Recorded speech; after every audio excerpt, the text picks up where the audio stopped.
नमस्कार, जय श्रीराम.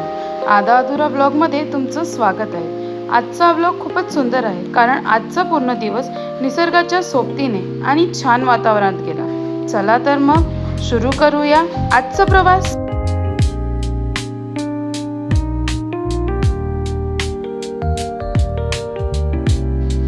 आज आम्ही गेलो होतो आपल्या वाशिष्ठी डेअरीमध्ये. तिकडचं वातावरण खूपच सुंदर आहे.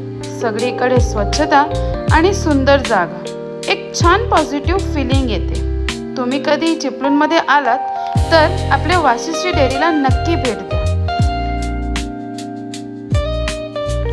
तिकडे जाऊन आम्ही आमच्या दुधाचं सामान घेतलं आणि आम्ही तिकडनं निघालो.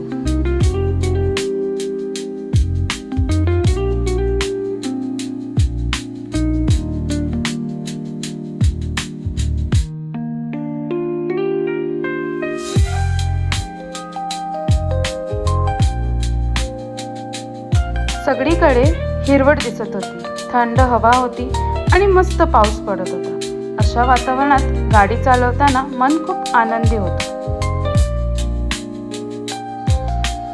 मग आम्ही गेलो CNG पंपवर. आपल्या गाडीला म्हणजे आपल्या लाडक्या सुंदरीला CNG फुल करून घेतलं. आणि हो, CNG पंपावर गेलो आणि आपल्या वाशिष्ठीची आईस्क्रीम खाल्ली नाही तर आपला प्रवास पूर्ण होतच नाही.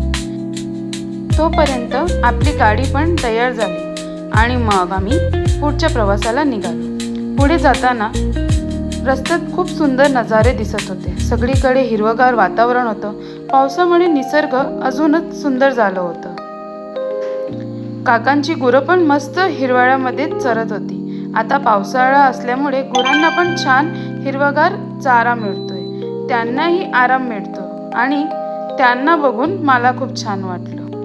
पुढे जाताना कामते घाटात एक देवीचं मंदिर दिसलं. हे मंदिर कोणतं आहे, कोणाला माहिती असेल तर नक्कीच कमेंटमध्ये सांगा.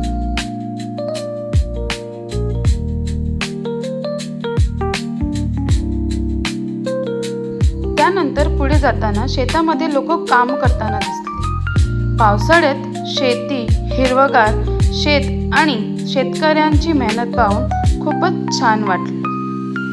असाच आहे आपल्या गावाकडचा सुंदर प्रवास. निसर्ग, पाऊस, शेती आणि आपल्या गावाच्या छोट्या छोट्या सुंदर आठवणी. जर तुम्हाला आमचे असे गावाकडचे ब्लॉग आवडत असतील तर आधा अधुरा ब्लॉगला सबस्क्राईब करा, लाईक करा आणि तुमचं प्रेम असंच राहू द्या. पुन्हा भेटूया एक नवीन ब्लॉगमध्ये. तोपर्यंत जय श्रीराम.